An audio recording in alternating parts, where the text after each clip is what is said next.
Commander Sarah Chin stood at the bridge of the ESS Aurora, Earth's newest deep space exploration vessel, watching as the holographic display showed yet another impossible reading. The massive structure ahead of them defied every known law of physics, a perfect dodecahedron floating in space, its crystalline surface refracting starlight in mathematically precise patterns. "Are we sure the sensors aren't malfunctioning?" she asked, turning to her chief science officer, Dr. Raj Patel, who was frantically calibrating his instruments. "Negative, Commander. Whatever that thing is, it's real. And it's sending us a message in pure mathematics." The bridge crew exchanged glances. They'd been exploring the outer reaches of known space for 6 months, hoping to make first contact. Now, on what should have been a routine survey mission, they'd stumbled upon something that made Earth's most advanced technology look like stone tools. "Let's hear it," Chin ordered, straightening her uniform. The message that played through the ship's speakers wasn't sound at all. It was a series of precise tones arranged in a complex mathematical sequence. The crew waited in silence until Dr. Patel's computer finished analyzing it. "It's an invitation," he said, sounding bewildered. "They want us to dock with the structure. They've provided exact coordinates down to the quantum level." Chin nodded. "Well, we came out here to meet new civilizations.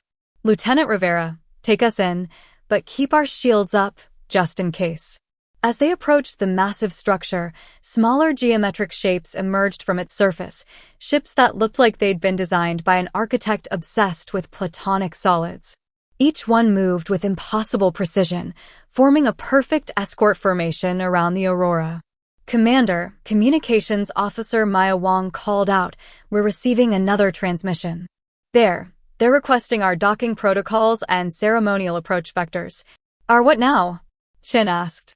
"They seem to assume we have a specific mathematical sequence for approaching their station," Wong explained, trying to suppress a smile. "Should I tell them we just, fly the ship where it needs to go?" Chin sighed. "Maybe phrase it more diplomatically than that." The response was immediate and would have been deafening if Wong hadn't quickly adjusted the volume, a cascade of mathematical equations that set off every alarm on the bridge. "There." Dr. Patel stared at his screen in disbelief.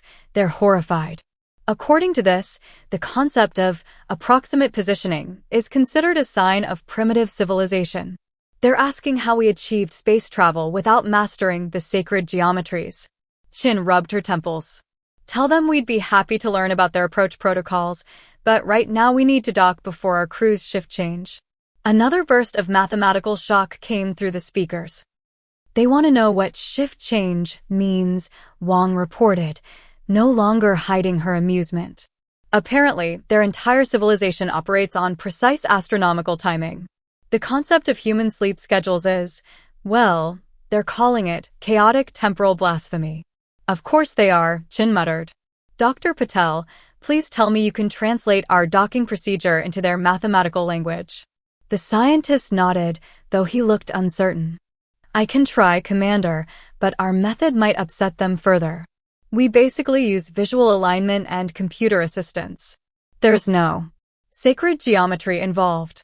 As if to prove his point, one of the escort ships began broadcasting what appeared to be a tutorial, a mind-numbingly complex series of mathematical proofs that apparently constituted the proper way to approach their station.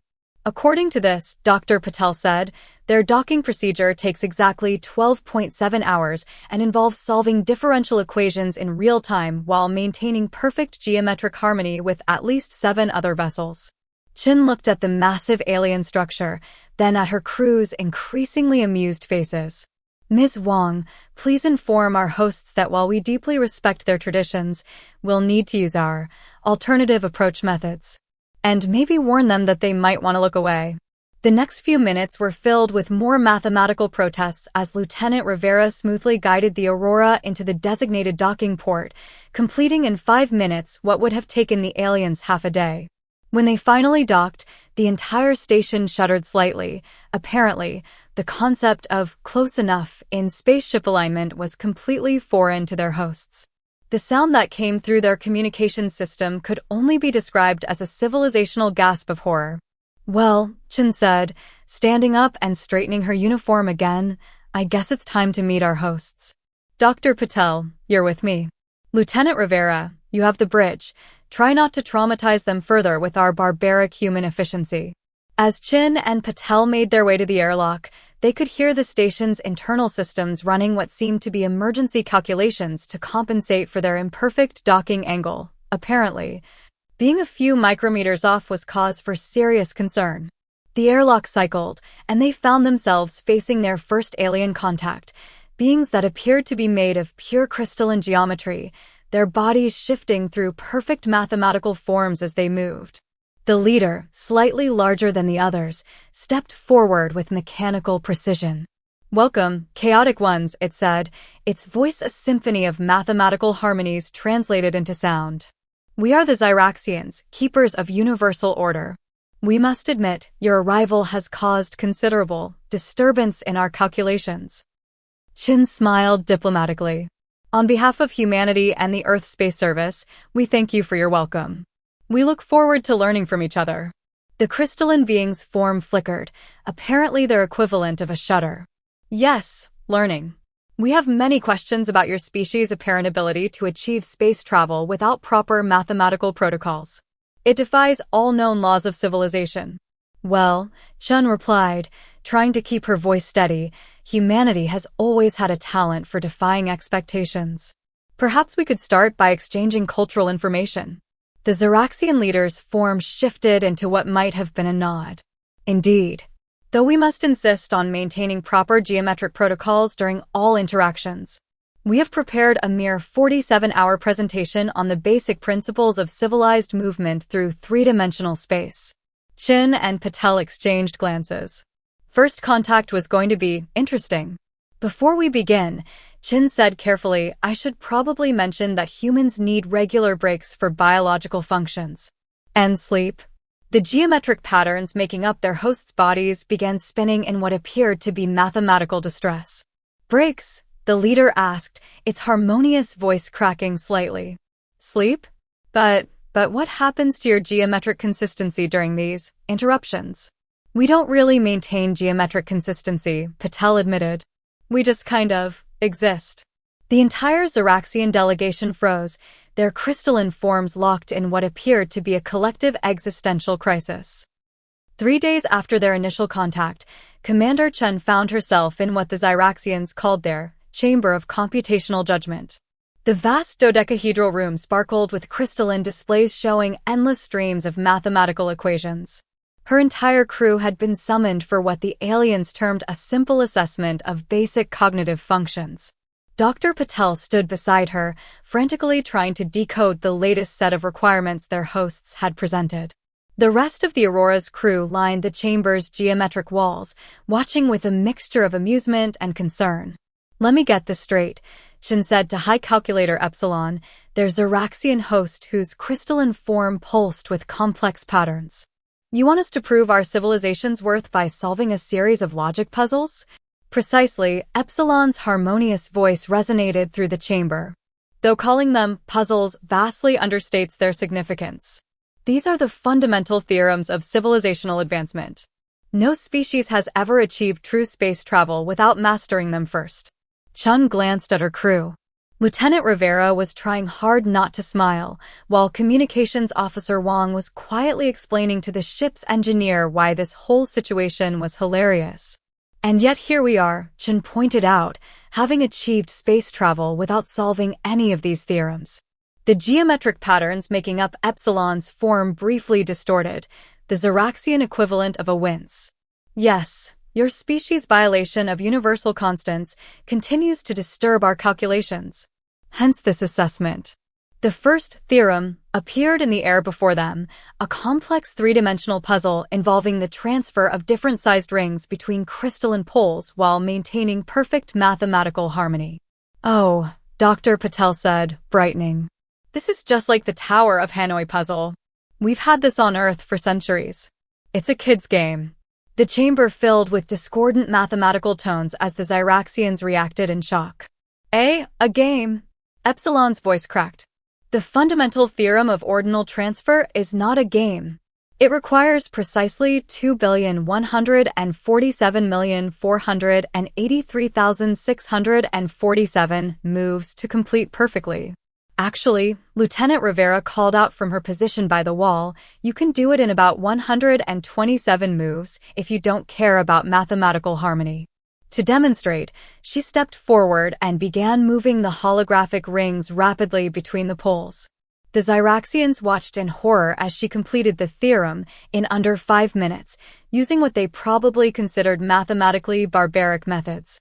But the harmony, Epsilon protested. The geometric resonance. The quantum alignments. Still got from A to B though, didn't it? Rivera grinned. The next theorem appeared, a logic puzzle involving the optimal distribution of resources across a theoretical civilization. The Zyraxians explained that the solution required calculating perfect efficiency down to the quantum level. Oh, we solved this one too, Dr. Patel said excitedly. We call it economics. Though our solution involves a lot of human factors you probably wouldn't approve of. Human factors? Epsilon asked cautiously. Yeah, market forces, consumer behavior, psychological pricing, that sort of thing. Sometimes people buy things just because they want them, not because it's mathematically optimal. The crystalline beings in the chamber began vibrating in distress. The concept of decisions being made without perfect mathematical justification seemed to physically pain them. As theorem after theorem appeared, the human crew continued to demonstrate solutions that, while effective, completely violated the Zyraxians' sense of proper procedure. They solved spatial reasoning problems through intuition rather than calculation, answered ethical dilemmas with emotional intelligence instead of pure logic, and, worst of all, from the Zyraxians' perspective, they did it all while making jokes. This is impossible, Epsilon finally declared after watching Wong solve a complex communication protocol by simply talking to it. Your species achieves results that should require perfect mathematical harmony, yet you do so through means that defy all rational analysis. That's kind of our thing, Chin said diplomatically. Humanity has always been good at finding unconventional solutions. But how do you measure success without precise mathematical validation? Another Zyraxian, Beta Prime, asked. We usually just see if it works, Chen explained. If it does, great. If not, we try something else. The chamber filled with a horrified silence. Try something else? Epsilon's form flickered rapidly. Without recalculating the entire problem from first principles? Without establishing a new geometric baseline? Without consulting the universal constants? Pretty much, yeah, Chen nodded. We call it improvisation. The mathematical displays around the chamber began showing error messages as the Zyraxians tried to process this concept. Several of the younger crystals had to be led from the room, their forms destabilizing from the mathematical stress. Perhaps, Epsilon said finally, its voice heavy with what might have been resignation, we should proceed to the practical assessments. Though I fear your species' approach to spacecraft engineering may cause a complete breakdown of our evaluation metrics. Chin smiled. Oh, just wait until you see how we handle maintenance issues. Dr. Patel, would you like to explain the human concept of duct tape to our hosts? The resulting mathematical chaos was probably visible from orbit. As the humans were escorted back to their ship, Chin overheard one Zyraxian whisper to another in pure mathematical terms, how do they even exist? The other's response was even more disturbing. What if we've been making things more complicated than necessary? Chin smiled to herself. Sometimes the best way to advance a civilization was to shake up its fundamental assumptions. And if there was one thing humans were good at, it was shaking things up. Junior diplomatic officer Maria Santos hadn't expected her first alien encounter to involve a geometric crisis. Yet here she was, standing in the Zyraxian Grand Calculation Chamber, watching in horror as her accidentally spilled coffee created increasingly chaotic ripples across the perfectly calculated floor patterns. Contamination. Geometric disruption.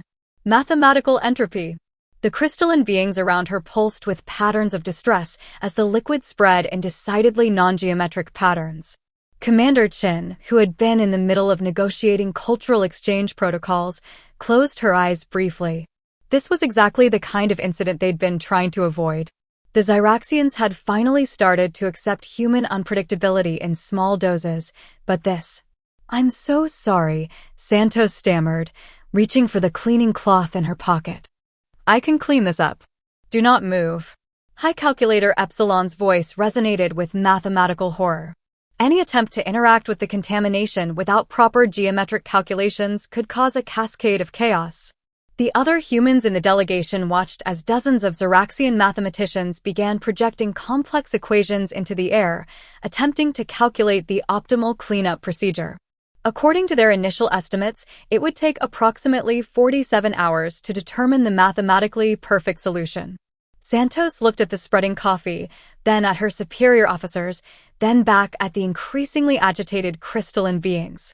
Making a decision that would later be recorded in both human and Zyraxian history books, she pulled out her cloth and quickly wiped up the spill. The chamber went silent. But the calculations weren't complete, Beta Prime whispered in mathematical horror. "How did you know the optimal cleaning pattern?" "I just cleaned it up," Santos said uncertainly. Like this, she demonstrated the simple circular motion she'd used. The Zyraxians' geometric patterns began spinning in fascination. "That motion," Epsilon said slowly, "it follows a primitive but recognizable mathematical pattern. You developed this naturally." "Well, yeah.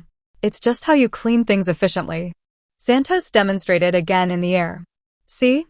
You start from the center and work your way out in a spiral. Basic physics, really."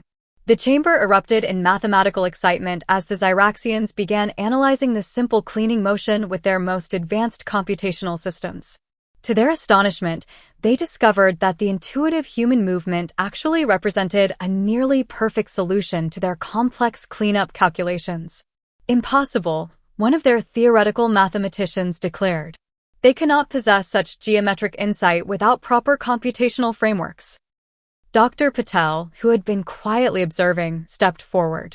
"Actually, humans have an innate understanding of many mathematical principles. We just don't usually think about them consciously. Take dancing, for example." "Dancing?" The word seemed to cause mathematical distortion in the translator. "Yeah, rhythmic movement to music. Watch." He pulled out his tablet and played a simple waltz. Santos, catching on, demonstrated the basic steps. The Zyraxians were transfixed. Their computational systems went into overdrive as they analyzed the simple 1-2-3 pattern. This movement, it maintains geometric harmony while allowing for controlled chaos within defined parameters, Epsilon observed in wonder. "It is both mathematical and not." Commander Chen saw an opportunity. "Perhaps this could be a starting point for better understanding between our species. We may not approach mathematics the same way you do, but we have our own forms of harmony."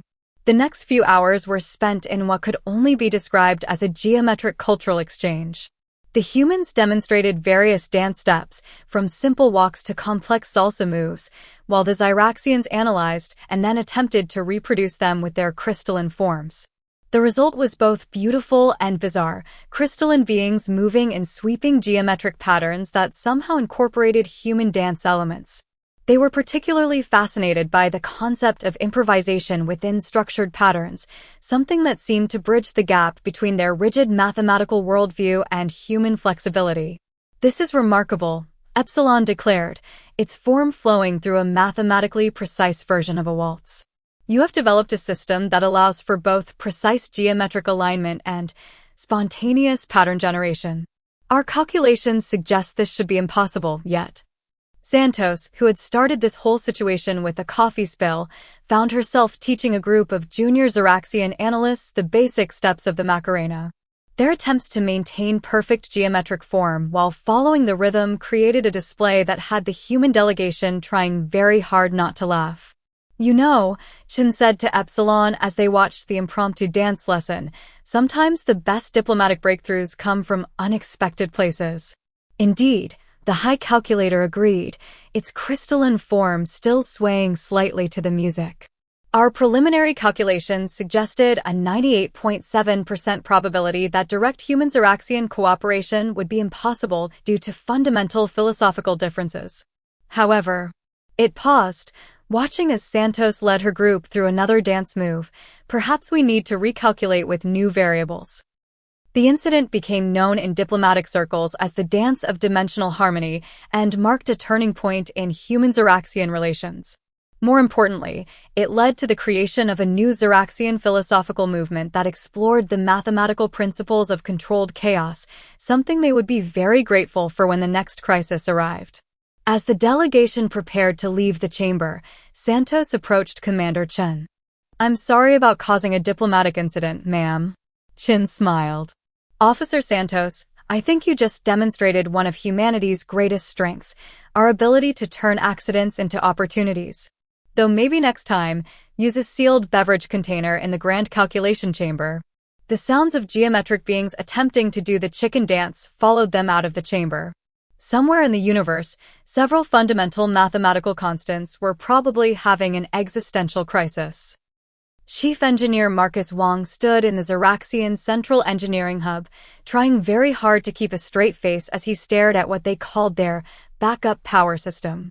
The crystalline structure before him was a masterpiece of mathematical precision, each component placed with quantum-level accuracy. It was also, in his professional opinion, ridiculously overcomplicated.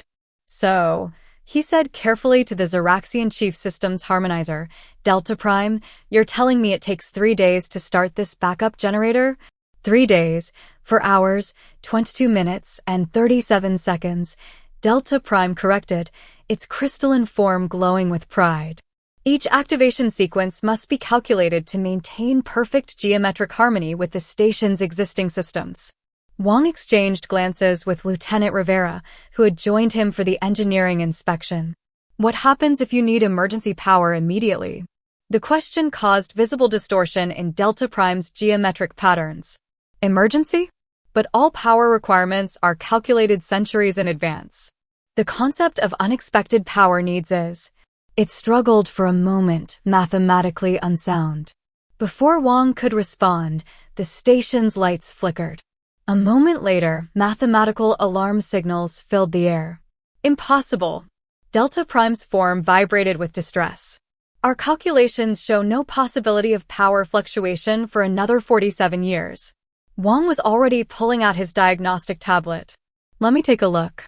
"Rivera, run a scan of the primary power grid." "You cannot." Delta Prime protested.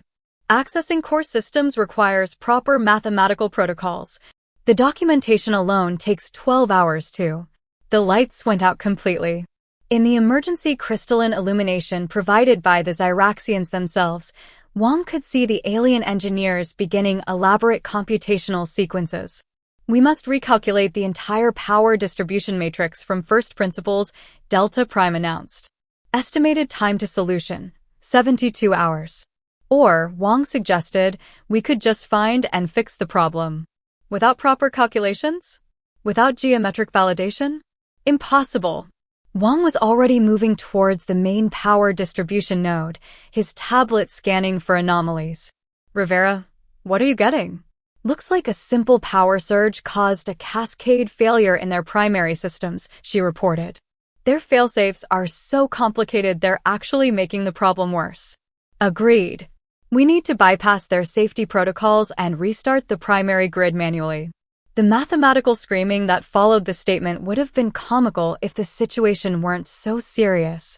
The Zeraxian engineers watched in horror as Wong and Rivera began what they called primitive mechanical intervention, or as humans called it, basic engineering. "Look," Wong explained as he worked, "sometimes you don't need perfect calculations. Sometimes you just need to get things working again." But the geometric harmony. Delta Prime's form was practically strobing with distress. "The laws of physics don't care about geometric harmony," Wong said, bypassing another unnecessarily complicated safety system. "They care about whether electrons flow from point A to point B."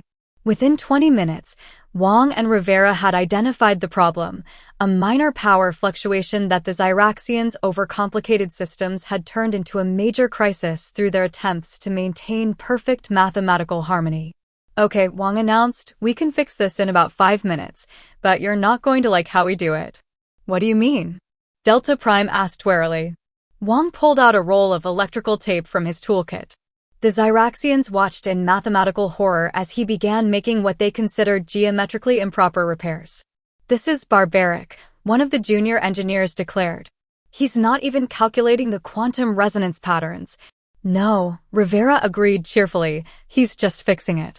To the Zyraxians' astonishment, the lights came back on. Their diagnostic systems, after running for several minutes, confirmed that power had been restored to all systems, though they insisted on noting that the geometric harmony was slightly imperfect. "How?" Delta Prime asked, its voice filled with mathematical confusion.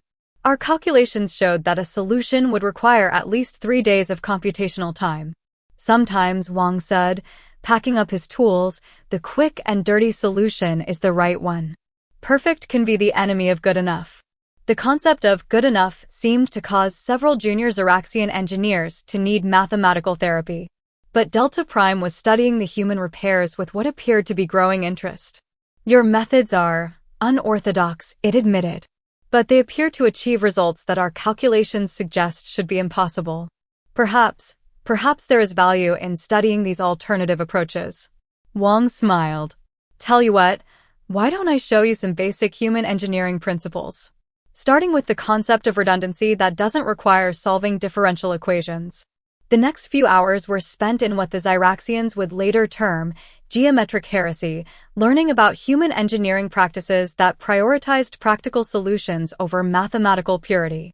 To their surprise, they discovered that many of these primitive methods actually had deep mathematical principles behind them, just expressed through action rather than calculation.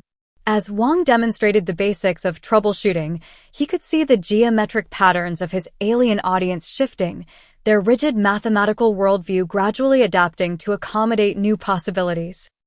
"Remember," he told them, holding up his roll of electrical tape, "sometimes the universe doesn't give you time to calculate the perfect solution. Sometimes you just need to fix things and calculate later." "This concept disturbs us," Delta Prime admitted, "but we cannot deny its effectiveness. Perhaps we should establish a research program to study human engineering methods." "Great idea," Wang agreed. First lesson: the human concept of percussive maintenance. The sound of a Zyraxian having a mathematical breakdown echoed through the station as Wang demonstrated the careful application of what they termed geometrically chaotic kinetic adjustments, or as humans called it, giving something a good whack to make it work. Dr. Samira Hassan stood before the combined human Zyraxian research team, trying to explain a concept that the crystalline beings found almost physically painful: intentional imperfection. "You see," she gestured at the holographic display showing their experimental faster-than-light drive design. "By introducing controlled chaos into the quantum field, we can actually achieve better stability than with perfect geometric alignment." But that violates all known laws of quantum harmonics," protested Gamma Series, the lead Zyraxian physicist. Its crystalline form flickered with mathematical distress. The calculations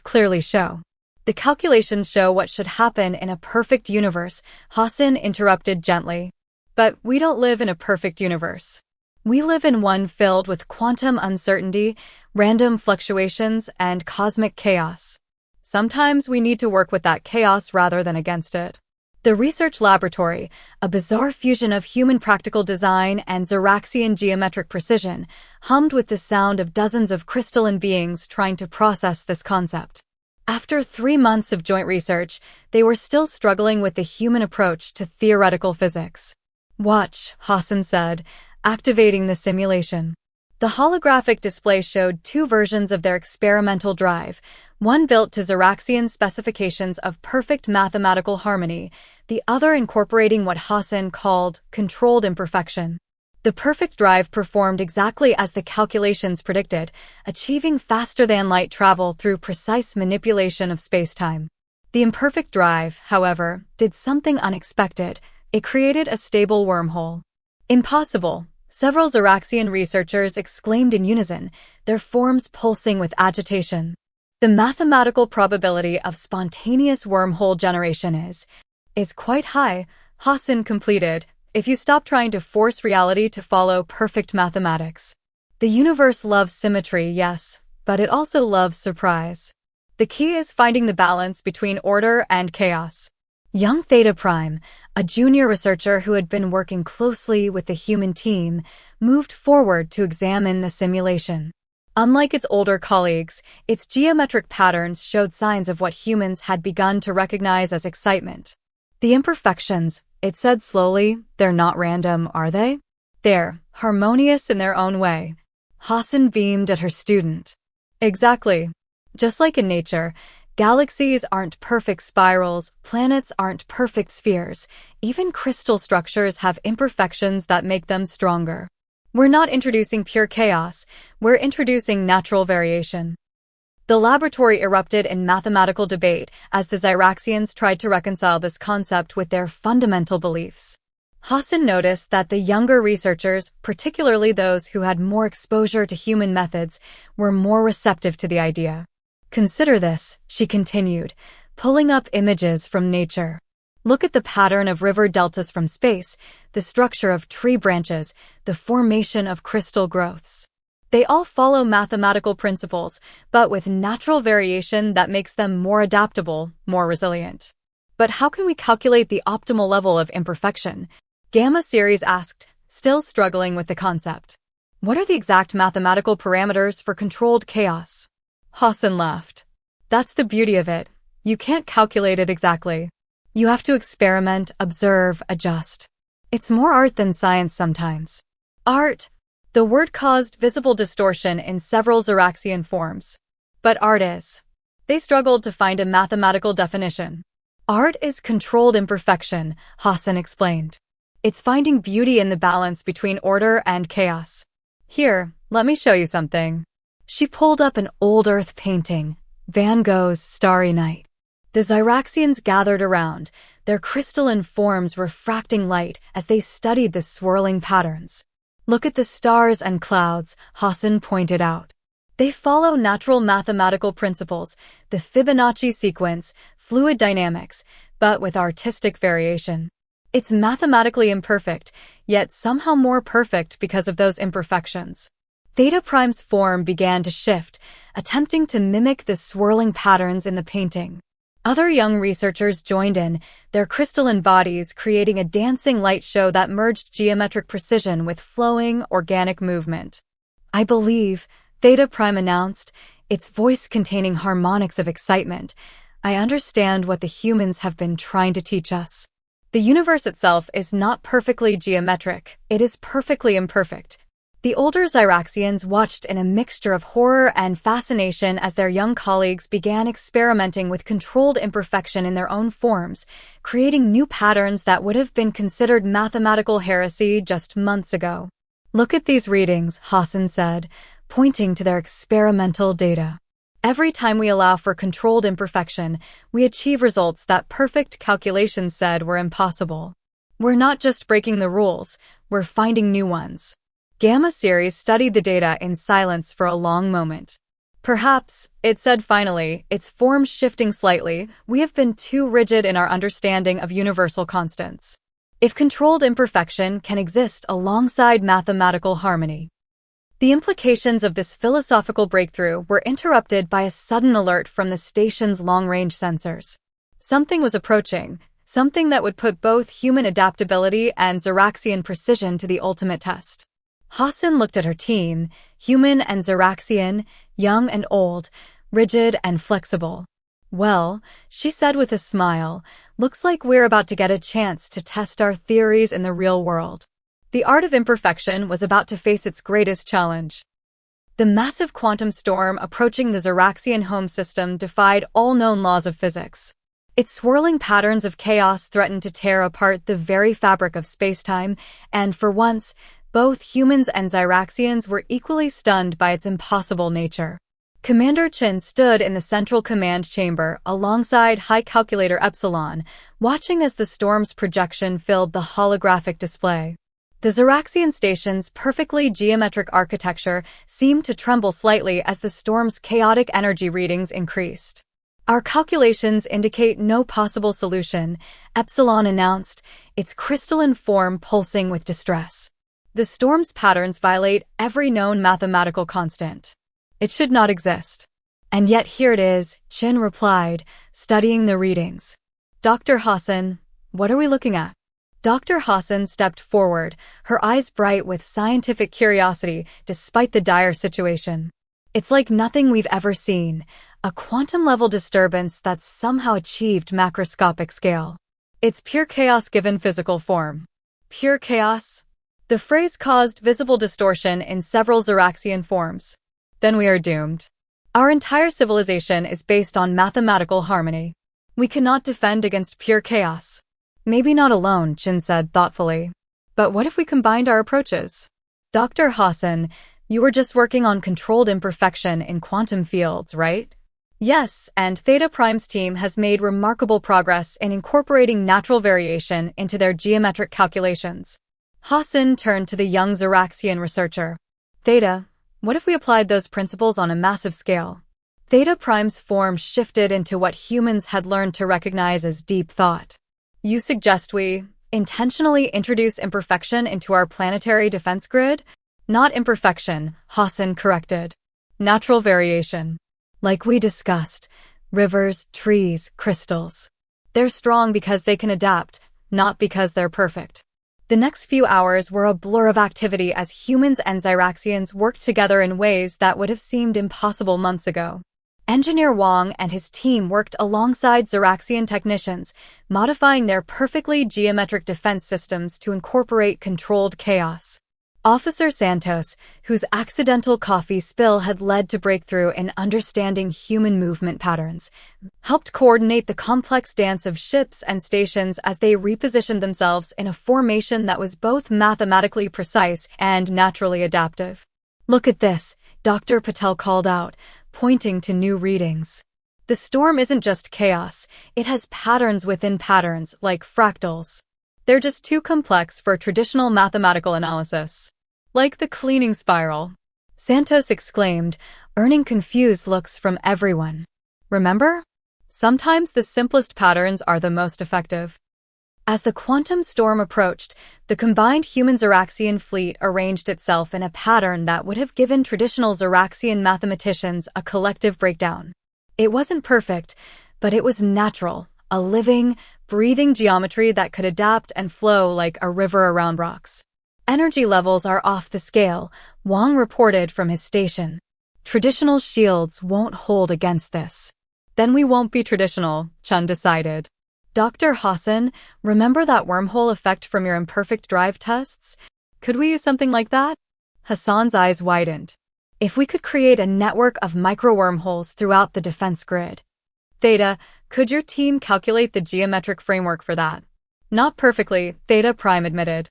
But perhaps, perfectly imperfect? The storm hit their combined defense grid like a tsunami of quantum chaos. But instead of trying to stand rigid against it, their network bent and flowed. Micro-wormholes opened and closed in patterns that mimicked natural phenomena, redirecting and dispersing the storm's energy. Human intuition guided the overall strategy while Zeraxian precision handled the moment-to-moment calculations. It's working! Hassan shouted over the sound of reality itself groaning under the strain. The storm's energy is being channeled through the grid, following the natural patterns we created. In the end, it wasn't perfect mathematical harmony that saved them, nor was it pure human chaos. It was the dance between the two, the perfect imperfection of nature itself, recreated through the combined wisdom of two very different species. As the storm dissipated, leaving behind a network of beautiful quantum auroras, Epsilon turned to Commander Chen. We have learned much from your species, it admitted, its geometric patterns flowing in new, more organic ways. Perhaps the universe is more complex than our calculations suggested. And we've learned from you, Chen replied. Sometimes you need precision and planning. The trick is knowing when to calculate and when to improvise. A balance, Theta Prime added, its form shifting into an artistic approximation of the quantum aurora above them. Like the universe itself, mathematical at its core, but expressing itself through infinite variation. The incident became known as the quantum storm convergence, marked in both human and Zeraxian histories as the moment when two very different approaches to understanding the universe proved stronger together than apart. As cleanup and repair operations began, Santos approached Chen with a cup of coffee, in a sealed container this time. You know what's funny, Commander? All of this started because we couldn't do things the proper way. Chen smiled, watching humans and Zyraxians working together, each bringing their own strengths to the tasks at hand. Sometimes the proper way isn't the right way. Sometimes you need to spill a little coffee to make a breakthrough. Above them, the quantum aurora continued to dance across space, its patterns neither purely mathematical nor purely chaotic, but something new and beautiful, a perfect example of the harmony that can exist between order and chaos, precision and adaptability, calculation and intuition. The universe, it seemed, had a sense of humor after all.